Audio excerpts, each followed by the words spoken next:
ചേട്ടാ നമസ്കാരം. നമസ്കാരം.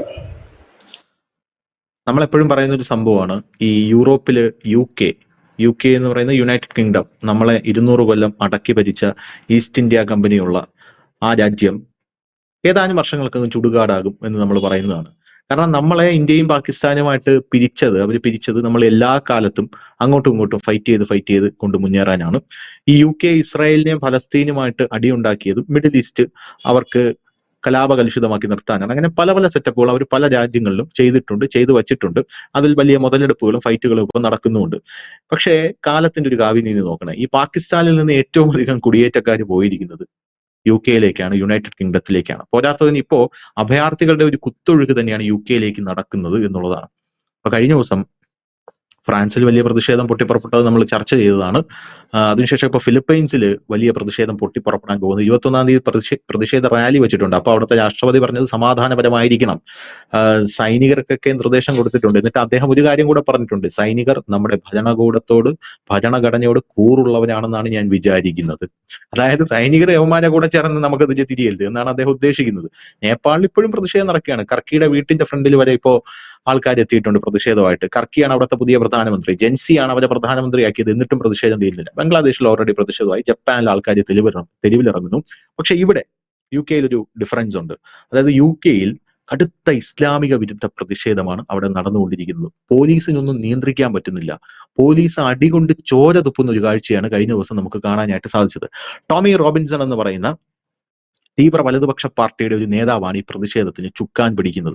അതായത് തീവ്ര ദേശീയത ഉണർത്തി ഈ കുടിയേറ്റക്കാരെ സമ്പൂർണ്ണമായിട്ട് അടിച്ചു പുറത്താക്കുക എന്നുള്ളതാണ് ഇയാളുടെ ലൈൻ എന്ന് പറയുന്നത്. കെയർ സ്റ്റാർമറിനെതിരെയൊക്കെ ഇയാൾ ആഞ്ഞടിച്ചിട്ടുണ്ട്. ഇയാൾ കുറേ വർഷം ജയിലിലൊക്കെ കിടന്നിട്ടുണ്ട്. ഇയാൾക്കെതിരെ ഒരുപാട് ആരോപണങ്ങളും കാര്യങ്ങളൊക്കെ ഉണ്ട്. അതൊക്കെ അവിടെ നിൽക്കട്ടെ, അത് വേറൊരു ഡിപ്പാർട്ട്മെന്റ് ആണ്, വേറൊരു ചർച്ചയിൽ നമുക്ക് കൊണ്ടുപോകേണ്ടതാണ്.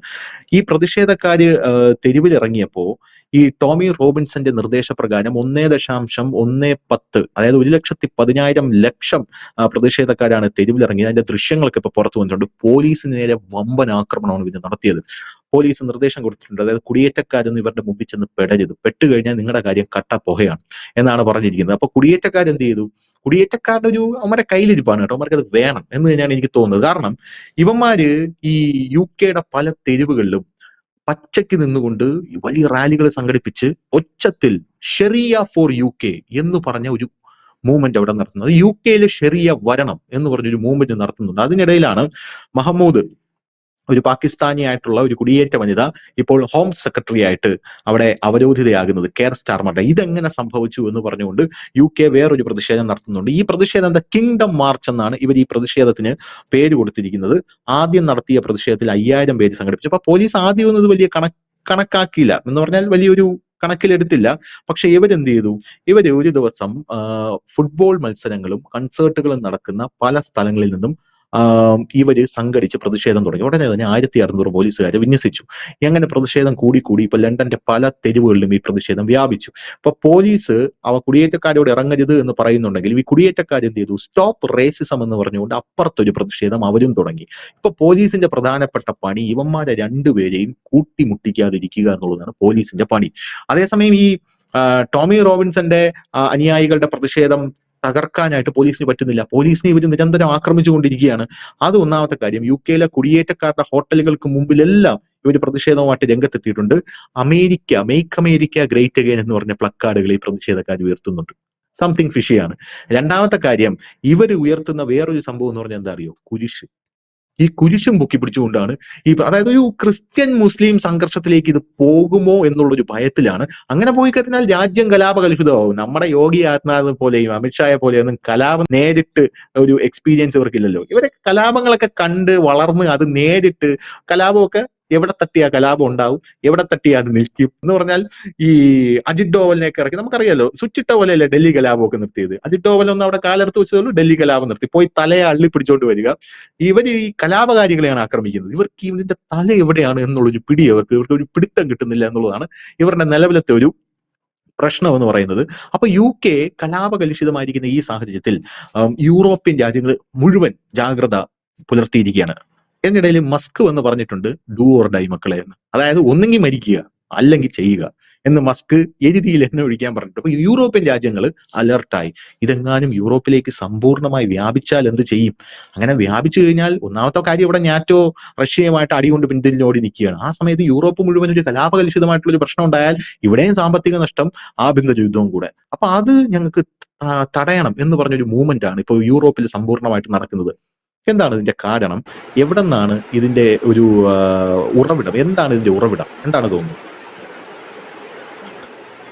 ഈ ഡീപ് സ്റ്റേറ്റ് എന്നാണ് നമ്മൾ പൊതുവെ പറയുന്നത്. അമേരിക്കൻ ഡീപ് സ്റ്റേറ്റ് ആണ് നേപ്പാൾ കലാപം നടത്തിയെന്ന് പറയുന്നത്.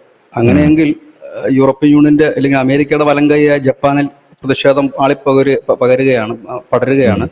ഏത് നിമിഷവും സംഘർഷത്തിലേക്ക് നീങ്ങും. അവിടെ മുസ്ലിം സംഘടനകളാണ് ഇതാകുന്നത്. അവ കത്തിക്കും പിടിക്കും എന്നൊക്കെയാണ് കേൾക്കുന്നത്. വലിയ രീതിയിലുള്ള പ്രതിഷേധം അവിടെ നടക്കും. ഇന്തോനേഷ്യയിൽ വലിയ പ്രതിഷേധം നടക്കുന്നുണ്ട്.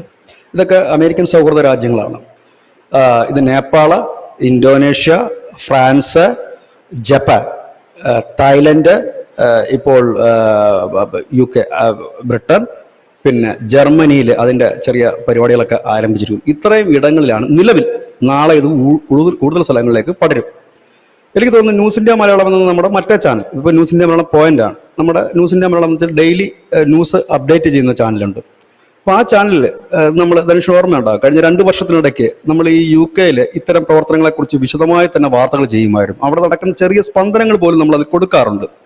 അന്ന് എനിക്ക് തോന്നുന്നത് ഈ UK, അതായത് ബ്രിട്ടന്റെ ഹൃദയഭാഗത്ത് പോലും ചില ഇടങ്ങളിൽ, ചില കോളനികൾ, ചില ഏരിയകളിൽ അവിടുത്തെ പോലീസിന്, UK പോലീസിന് കടന്നു ചെല്ലാൻ പോലും കഴിയില്ല. അവിടെയൊക്കെ ഷെറിയ നിയമമാണുള്ളത്. അവിടെ എല്ലാം കുടിയേറ്റക്കാരുടെ വലിയ കോട്ടകളാണ്, കുടിയേറ്റക്കാരുടെ വലിയ ഏരിയാസ് ആണ്. അവിടെയൊന്നും ഈ UK പോലീസിന് കടന്നു ചെല്ലാൻ പറ്റാത്ത ഏരിയകൾ 2 വർഷം മുമ്പുണ്ടായിരുന്നു എന്ന് നമ്മളടക്കമുള്ള ഓൺലൈൻ മാധ്യമങ്ങൾ റിപ്പോർട്ട് ചെയ്തിരുന്നു. എനിക്ക് തോന്നുന്നത് ഈ കേരളത്തിൽ ശ്രീ മറുനാടൻ മലയാളിയാണ് പിന്നെ ഈ ബ്രിട്ടീഷ് വാർത്തകൾ ഏറ്റവും കൂടുതൽ മലയാളത്തിൽ കൊടുക്കുന്ന ഒരു ഓൺലൈൻ മാധ്യമം. പിന്നെ നമ്മൾ കൊടുക്കുന്നത് വളരെ വിരലെണ്ണാവുന്നവർ മാത്രമാണ് ഇന്റർനാഷണൽ സാധനങ്ങൾ എടുക്കാറുള്ളത്. അതിനകത്ത് UK, അദ്ദേഹം അവിടെ ഉണ്ടായതൊരു വ്യക്തി കൂടിയാണ്. അപ്പൊ അദ്ദേഹം അന്നേ പറയുന്നൊരു കാര്യമുണ്ടായിരുന്നു, ഇത് ജിഹാദികളുടെ കയ്യിൽ പോയി ഇനി ഇത് തിരിച്ചു കിട്ടുക പ്രയാസകരമാണ്. കാരണം അവിടെ കടന്നു ചെല്ലാൻ കഴിയുന്നില്ല. അവിടെ ഈ പോലീസിന് പോലും കടന്നു ചെല്ലാൻ കഴിയുന്ന അവരുടെ നിയമമാണ് അവിടെ. പാകിസ്ഥാൻകാരനൊരുത്തനായിരുന്നു അവിടുത്തെ മേയർ. എങ്ങനെയുണ്ട്? ഇതാണ് അവിടെ നടക്കുന്നത്. ഇപ്പൊ സ്വാഭാവികമായിട്ട് ഇന്ത്യയിലിരുന്ന് ചില തുരപ്പന്മാർ പറയും അവിടെ തുടങ്ങിക്കഴിഞ്ഞാൽ അടുത്ത് ഇന്ത്യക്കാരെ പറഞ്ഞു വിടുന്നു. വളരെ കൗതുകകരമായ കാര്യം എന്ന് വെച്ചാൽ ഇന്ത്യക്കാർക്ക് വളരെ കുറച്ച് പേരേ ഉള്ളൂ അവിടെ സിറ്റിസൺഷിപ്പ്. അവിടെ ബഹുഭൂരിപക്ഷം പേരും പഠിക്കാനായിട്ട് പോയവരാണ് പല രാജ്യങ്ങളിൽ നിന്നും.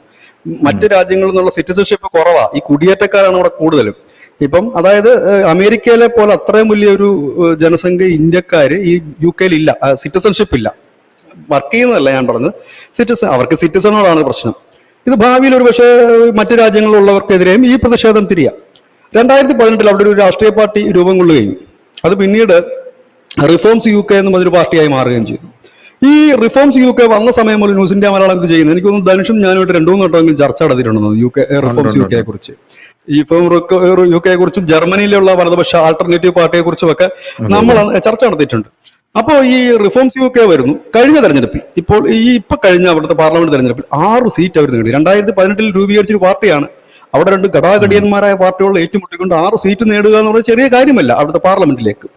അവരുടെ നേതൃത്വത്തിൽ വലിയ രീതിയിലുള്ള വലതുപക്ഷ ദേശീയത ഉയർന്നു വരുന്നു. അന്ന് നമ്മൾ അതിനെ പറഞ്ഞത് ഇപ്പൊ ലോകത്തെമ്പാടും ഒരു ദേശീയതയുടെ കാലഘട്ടമാണ്. ഇന്ത്യയിൽ ഇപ്പോൾ നരേന്ദ്രമോദിയുടെ നേതൃത്വത്തിലുള്ള ഒരു ദേശീയതയാണ് ഇവിടെയെങ്കിൽ മെലോണിയുടെ ഇറ്റലിയിൽ അവർ അധികാരത്തിലേറ്റിരിക്കുന്ന, അല്ലെങ്കിൽ അവരെ അധികാരത്തിലേറ്റിരിക്കുന്ന അവിടുത്തെ ഒരു അതിതീവ്ര ദേശീയത പേറുന്ന ഒരു പാർട്ടിയാണ്. ഫ്രാൻസിൽ നടക്കുന്ന അതിതീവ്രത ദേശീയതയുണ്ട്. ഗ്രീസിൽ നമ്മൾ കണ്ടതാണ്, ഖുറാൻ കത്തിച്ചതുമായി ബന്ധപ്പെട്ട് ദിവസങ്ങളോളം നീണ്ടുനിന്ന കലാപങ്ങൾ കണ്ടതാണ്. സ്വിറ്റ്സർലൻഡിലടക്കം പ്രകടനങ്ങൾ നിരോധിച്ചിട്ടുണ്ട്. അങ്ങനെ ഈ യൂറോപ്പിന്റെ അതായത് കുടിയേറിയവരെല്ലാം തന്നെ അവിടെ ഇപ്പോൾ ഈ തദ്ദേശീയരായിട്ടുള്ളവരെ കൊന്നൊടുക്കുകയും അവർക്ക് മേൽ ഞങ്ങൾക്ക് നിങ്ങളുടെ നിയമമൊന്നും ബാധകമല്ല എന്ന് പറഞ്ഞ് മുമ്പോട്ട് പോവുകയും ചെയ്യുമ്പോൾ നാം നമിക്കേണ്ട 2 വ്യക്തികളുണ്ട് ഈ രാജ്യത്ത്. അത് ശ്രീമാൻ നരേന്ദ്രമോദിയും അമിത്ഷായുമാണ്. അന്ന് ആ പൗരത്വ ഭേദഗതി നിയമം ഇവിടെ കൊണ്ടുവന്നപ്പോൾ എന്തൊക്കെ പുകിലായിരുന്നു. നിങ്ങൾ മുസ്ലിംസിനെ സ്വീകരിക്കുന്നില്ല, അവിടെ നിന്നുള്ളവരെ സ്വീകരിക്കുന്നില്ല, ഇവിടെ നിന്നുള്ളവരെ സ്വീകരിക്കുന്നില്ല. സ്വീകരിച്ച രാജ്യങ്ങളാണെന്ന് UK കത്തുന്നു നിന്ന്. ജർമ്മനി കുത്തുകൊള്ളാത്ത ദിവസമില്ല അവിടെ, ട്രക്ക് കയറാത്ത ദിവസമില്ല അവിടെ ആളുകളുടെ നെഞ്ചത്ത്. ഫ്രാൻസ്, എത്ര രാജ്യങ്ങൾ! അതൊക്കെ വെച്ച് നോക്കുമ്പോൾ മോദി ചെയ്ത എത്ര മഹത്തായ കാര്യമാണ്. ഈ 140 കോടി ജനമുള്ള ഇവിടെ ഈ പാകിസ്ഥാനി, അഫ്ഗാനിസ്ഥാനി, ബംഗ്ലാദേശിയും വിളിച്ചുകൊണ്ട് വന്ന് പൗരത്വം കൊടുത്തിരുന്നെങ്കിൽ നമ്മുടെയൊക്കെ മൂട്ടിലവന്മാരുകൊണ്ട് ബോംബ് വെച്ചിട്ട് പോയില്ലായിരുന്നു. അത് ബുദ്ധിപൂർവ്വമാണ് ചെയ്തത്. രണ്ടാമത്തെ കാര്യം, UK പഠിക്കേണ്ട ഒരു വലിയ വിഷയമുണ്ട്. അത് അമിത്ഷായെ കണ്ടു പഠിക്കണം. കാരണം അത് ഞാൻ അവരെ കുറ്റപ്പെടുത്തുന്നില്ല. കഴിഞ്ഞ ഒരു വർഷം മുമ്പ് നമ്മൾ ചെയ്തൊരു വാർത്തയുണ്ട്. ഒരാഴ്ച വേണ്ടി വന്നു ഇതേപോലൊരു കലാപം UK നടന്നിട്ട് അവിടുത്തെ പോലീസിന് അത് അമർച്ച ചെയ്യാൻ. എന്താ കാര്യമെന്ന് ചോദിച്ചപ്പോൾ അവർ തന്നെ, പക്ഷെ അവരുടെ ഈ സായിപ്പിന് അങ്ങനെ ഒരു ഗുണമുണ്ട്. എന്തുകൊണ്ടാണെന്ന് വെച്ചാൽ അതിന് കൃത്യമായ കാര്യം പറയും. അപ്പൊ അവര് പറഞ്ഞു, ഞങ്ങളുടെ പോലീസിന് ഇതുപോലെയുള്ള റൈറ്റുകൾ, കലാപങ്ങൾ തടഞ്ഞ് ശീലമില്ല, ഈ മതപരമായിട്ടുള്ള സംഘർഷങ്ങളൊന്നും തടഞ്ഞ് ശീലമില്ല, ഈ ജാതീയപരമായിട്ടൊന്നും, അതാണെന്ന് പറഞ്ഞു. അപ്പൊ ഞാൻ പറഞ്ഞു, ഇത് അറിയണമെന്നുണ്ടെങ്കിൽ നമ്മൾ പറഞ്ഞു, ഇവിടെ വന്നാൽ മതി, യോഗി എടുത്ത് ചെന്നാൽ മതി, യോഗി പഠിപ്പിച്ചു തരും എങ്ങനെയാണ് അതിനെ കൈകാര്യം ചെയ്യേണ്ടത്, ഹാൻഡിൽ ചെയ്യേണ്ടത് എങ്ങനെയാണ്, കലാപം ഉണ്ടായി എത്ര മണിക്കൂറിനകം നിർത്തണമെന്നുള്ളത് യോഗിക്കറിയാം, എത്ര ദിവസം മുമ്പോട്ട് കൊണ്ടുപോകുന്നത് യോഗിക്കറിയാം. അത് വന്നാൽ UK വലിയ തലമുണ്ടാക്കേണ്ട കാര്യമൊന്നുമില്ല, ജസ്റ്റ് ഇവിടം വരെ ഒന്ന് വന്നു കഴിഞ്ഞാൽ നമുക്കറിയാൻ പറ്റും. കാരണം ഇന്ത്യ ഇത് കാലാകാലങ്ങളായിട്ട് ഇത് കണ്ട് നമ്മളത് പഠിച്ചു വെച്ചിരിക്കുന്നതാണ്. ഇവിടെയും ഇവന്മാർക്ക് കലാപം ഉണ്ടാക്കാൻ കഴിയാൻ മേലാഞ്ഞിട്ടല്ല, തലപൊക്കി അടിയിട്ടു എന്നുള്ളത് കൊണ്ടാണ്. ചെറിയ സംഖ്യയൊന്നുമല്ല ഇന്ത്യയിൽ, അതിനുവേണ്ടി പല ടെസ്റ്റ് ഡോസുകൾ നടത്തി. ഇവിടെ പറ്റില്ലത്. ഇവിടെ അങ്ങനെ എന്തെങ്കിലും ഒരു മൂവ്മെന്റ് നടത്തി കഴിഞ്ഞാൽ പട്ടാളം കൈവെക്കുന്നതിന് മുമ്പ് ആദ്യം ജനങ്ങൾ കൈവെക്കും. അതാണ് അവസ്ഥ. അവിടെ അങ്ങനല്ല. അവർക്കെന്ന് പറഞ്ഞാൽ കുറെ മാനുഷികമായ സംഭവങ്ങളുണ്ട്. ഇവിടെയും അങ്ങനെയുണ്ട്. കുറെ മാനുഷിക അവകാശങ്ങൾക്ക് വേണ്ടി പോരാടുന്ന ചില പുഴുക്കുത്തുകൾ ഇവിടെയുമുണ്ട്. അവിടെ അതിന്റെ ഇരട്ടിയാണ്. അയ്യോ, കുടിയേറ്റക്കാര്, അവരുടെ അവകാശങ്ങൾ, അതിനുവേണ്ടി സമരം ചെയ്യുന്ന വെള്ളക്കാരെ നമുക്ക് അവിടെ കാണാൻ പറ്റും, തദ്ദേശീയരെ. ഇവിടെയും ഉണ്ട് അങ്ങനത്തെ. പക്ഷെ ഇപ്പൊ അതിന്റെയൊക്കെ എണ്ണം കുറവാ, വിരലെണ്ണാവുന്നവന്മാർ മാത്രമേ ഉള്ളൂ. മുമ്പ് ഇവിടെ കൂടുതലായിരുന്നു. ഇപ്പം ഇടതുപക്ഷക്കാർ പോലും ആ വഴി കണ്ടാൽ മിണ്ടത്തില്ല. കാരണം വെറുതെ എന്തിനാണ് ആ വയ്യാവേലി തലക്ക വെക്കുന്നത് അവർക്കും തോന്നും. ഇത് UK കൂടുതലായിരുന്നു. അതുകൊണ്ട് എന്ത് പറ്റി? അവന്മാർ മാക്സിമം വളർന്നു. ഇപ്പോഴും അവന്മാർക്ക് എന്തെങ്കിലും പരിക്ക് പറ്റി കഴിഞ്ഞാൽ അവന്മാർ ഓടി വരും, അയ്യോ ആ പാവങ്ങളെ തല്ലിയെന്ന് ചോദിച്ചു. ഇവിടെയും ഇതായിരുന്നു സ്ഥിതി ഈ നരേന്ദ്രമോദി സർക്കാർ അധികാരത്തിൽ കയറുന്നവരെ.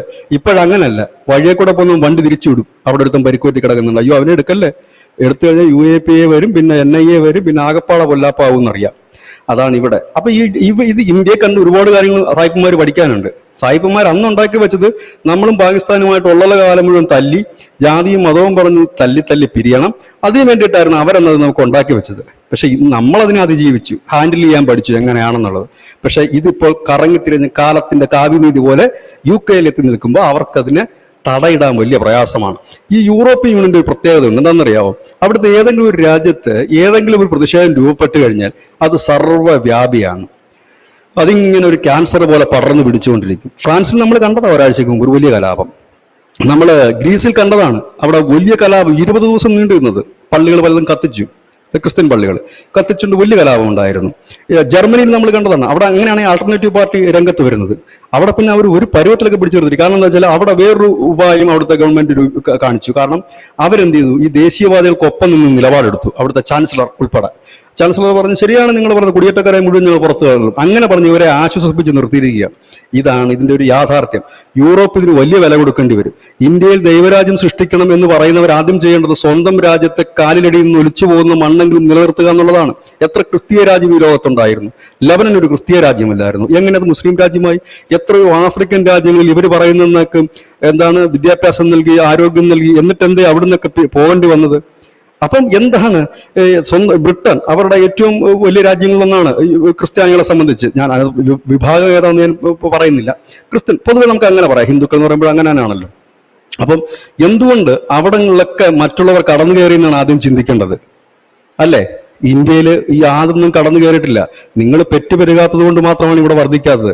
അതല്ല നിങ്ങളെ വന്ധ്യംകരിച്ചതുകൊണ്ടോ വംശീയ ഉന്മൂലനം ചെയ്തുകൊണ്ടോ അല്ല. എന്നിട്ട് പോലും ഇന്ത്യയിലെ 8 സംസ്ഥാനങ്ങളിൽ ബഹുഭൂരിപക്ഷം ക്രിസ്ത്യാനികളാണ്. വടക്കിഴക്ക് സംസ്ഥാനങ്ങളിൽ, നാഗാലാൻഡ് അടക്കം. അത് ഇന്ത്യ ചെയ്തതെന്ന് സൗമനസ്യമല്ല. അതായത് നിങ്ങൾക്ക് മതപരിവർത്തനം ചെയ്യാനും ആൾക്കാരെ വളച്ചെടുക്കാനും ഒക്കെ സൗമനസ്യമാണത്. അതുകൊണ്ട് നിങ്ങൾ ആദ്യം ചെയ്യേണ്ടത്, ഇന്ത്യ പിടിച്ചെടുക്കാൻ നിങ്ങൾക്ക് ജീവിതത്തിൽ കഴിയില്ല, ഈ നൂറ്റാണ്ടിൽ കഴിയില്ല, അടുത്ത നൂറ്റാണ്ടിൽ കഴിയില്ല, 10 ജന്മം കഴിഞ്ഞാലും കഴിയില്ല. അങ്ങനെ കഴിയുമായിരുന്നെങ്കിൽ 200 വർഷം ഈ രാജ്യം ഭരിച്ച ബ്രിട്ടീഷുകാർ ഈ ഛിന്ന ഭിന്നമായി നിൽക്കുന്ന ഈ രാജ്യത്തിലെ ജനങ്ങളെ കീഴ്പ്പെടുത്തി ക്രിസ്ത്യൻ മതമാക്കില്ലായിരുന്നു? 800 വർഷം ഈ രാജ്യത്ത് തേരോട്ടം നടത്തി മുഗളന്മാർ മുസ്ലിം ആക്കില്ലായിരുന്നു? ഒന്നും കഴിഞ്ഞില്ലല്ലോ, ഇനി കഴിയുകയുമില്ല. അതാണ് അതിന്റെ സിസ്റ്റം. കാരണം ഇത് സനാതന ധർമ്മം അങ്ങനെയാണ്, പടർന്ന് പന്തലിക്കുകയാണ്. എവിടെ എന്തെന്ന് അറിയില്ല. കഴിഞ്ഞ ദിവസം ഞാനൊരാളോട് ചോദിച്ചിട്ടുണ്ട്, അയാൾ പറഞ്ഞത് ഈ സംഘപരിവാർ എന്ന് പറഞ്ഞു കഴിഞ്ഞാൽ ഇവരെ പിന്നെ മുമ്പൊക്കെ, അതായത് ഇവർ ജനിച്ചു വീണ സമയത്തൊക്കെ എന്ന് പറഞ്ഞാൽ ഇവർ പോട്ടെ എന്ന് വെച്ച് ഞങ്ങൾ ഒരു കോൺഗ്രസിന്റെ നേതാവ് ഇവർ പോട്ടെ എന്ന് കരുതി. കാരണം ഈ ദരിദ്രമായ ഈ രാജ്യത്ത് ഇവന്മാരെന്ത് കുന്തം ചെയ്യാനാണ്, പ്രാന്തന്മാർ കുറച്ച് പേരല്ലേ ഉള്ളൂ എന്ന് കരുതി. പിന്നീട് ഇത് വളർന്നു കഴിഞ്ഞപ്പോൾ ഞങ്ങളെല്ലാം കൂടെ ചേർന്ന് ഇവരെ ഒതുക്കാൻ ശ്രമിച്ചു. അപ്പോഴാണ് ഞങ്ങൾ ഈ സത്യം മനസ്സിലാക്കുന്നത്. ഇവർ ഈ നമ്മൾ കാണുന്ന ടീമല്ല. നമ്മൾ കാണുമ്പോൾ ഈ ഗണവേഷവും ദണ്ഡയൊക്കെ പിടിച്ച് നടക്കും. അവർ മാത്രമല്ല ഈ RSS എന്ന് പറയുന്നത്. നമ്മുടെ ഇടയിലൊക്കെ അവരുണ്ട്. പല പേരുകളാണെന്ന് മാത്രമേ ഉള്ളൂ. 10 പേര് നിരന്നിരുന്നു കഴിഞ്ഞാൽ അതിൽ 8 പേരും RSSകാരോ RSSന് അനുഭാവം പുലർത്തുന്നവരോ അതിൻ്റെ ആശയം മനസ്സിൽ പേറുന്നവരോ ആണ്. ഞങ്ങൾ പിന്നീട് ഇവന്മാരെ സ്കെച്ച് ചെയ്യാൻ തുടങ്ങി. അപ്പോൾ അതായത് കാണുന്നു, അതാരാന്ന് ചോദിച്ചപ്പോൾ പറഞ്ഞത് അത് വിശ്വ ഹിന്ദു പരിഷത്ത്, ഈ നിൽക്കുന്നത് അത് ബജരംഗൾ, അതാരാ അത് ABVP, ഇതാരാ വനവാസ് കല്യാൺ സംഘ്. അതായത് പേരിൽ തന്നെ എണ്ണിത്തീരാൻ വലിയ പാടാണ്. പേര് ഉള്ളത് തന്നെ, പേരില്ലാത്ത അനേകം പേര് അവിടെയും കിടക്കുന്നു. ഇതൊരു രസകരമായ കാര്യമുണ്ട്. ഞാൻ നമ്മുടെ ഒരു ചാനലിൽ ഞാൻ വർക്ക് ചെയ്യുന്നു, ഒരു മതമൗലികവാദ ചാനലാണ്. ആ ചാനലിൻ്റെ ഒരു ട്രെയിനിങ് പ്രോഗ്രാം നടക്കുമ്പോൾ അതിൻ്റെ ഹെഡ് അദ്ദേഹം ആ സംഘടനയുടെ ആളും കൂടെയാണ്. അദ്ദേഹം വന്നിട്ട് ഇരിക്കുന്നു, ഞാൻ ഏറ്റവും ഫ്രണ്ട് ഇരിക്കുക, ടോപ്പ് ഫ്രണ്ട് റോയിൽ ഇരിക്കുന്നു, ഇദ്ദേഹം ക്ലാസ് എടുക്കുന്നു. അപ്പോൾ അദ്ദേഹം പറഞ്ഞൊരു കാര്യമുണ്ട്, RSS നമ്മൾ വിചാരിക്കുന്ന ഒരു സംഘടനയല്ല, പെൻറ്റഗണിൽ പോലും അവർക്ക് വേരുകളുണ്ട്. അതിന് അദ്ദേഹം ഉദാഹരണമായിട്ട് പറഞ്ഞ ജോസഫ് മാഷിൻ്റെ കൈവെട്ടി ഇതാണ്. അപ്പം ഞാനിങ്ങനെ ഫ്രണ്ടിലിരിക്കുക, ഞാൻ ബേസിക്കലി ഒരു RSSകാരനാണ്. തുറന്നു പറയുന്നത് എനിക്ക് ഒരിക്കലും ഒരു മടി തോന്നിയിട്ടില്ല, ലജ്ജയും തോന്നിയിട്ടില്ല. അപ്പം ഞാൻ ആ ഫ്രണ്ടിലേക്ക്, അപ്പം ഞാനിങ്ങനെ മനസ്സിൽ പറഞ്ഞു, ഇവിടെയും ഒരു RSSകാരനുണ്ട്, അതാണ് നിങ്ങളുടെ ഈ പ്രസംഗം കേട്ട് ഫ്രണ്ടിലിരിക്കുന്ന ആള്. അപ്പം ഞാനിങ്ങനെ മനസ്സിൽ പറഞ്ഞു, ശരിയാണല്ലോ പറഞ്ഞത്. കാരണം പെൻറ്റഗണിൽ മാത്രമല്ല ഇവിടെയുമുണ്ട്. ഇത്രയും മതമൗലികവാദ സംഘടന നടത്തുന്ന ഒരു ചാനലിൽ അതിൻ്റെ ഫ്രണ്ട് റോയിൽ ഈ ഇരിക്കുന്ന ഞാനുമുണ്ട്. ഞാൻ ABVPയുടെ ഉത്തരവാദിത്വം ഉണ്ടായിരുന്നു എനിക്ക്. മറ്റ് സംഘത്തിന് ചില ചെറിയ ഇപ്പം ഞാൻ ആക്റ്റീവായിട്ട് പാർട്ടിയൊന്നും എനിക്കില്ല, അന്നും സംഘടനയുടെ കൂടെ ഇന്നും അങ്ങനെ. അപ്പോൾ അദ്ദേഹം പറഞ്ഞത് സത്യമാണെന്ന് എനിക്ക് മനസ്സിലായി, കാരണം ഇല്ലെങ്കിൽ ഞാൻ അവിടെ വരില്ലായിരുന്നു.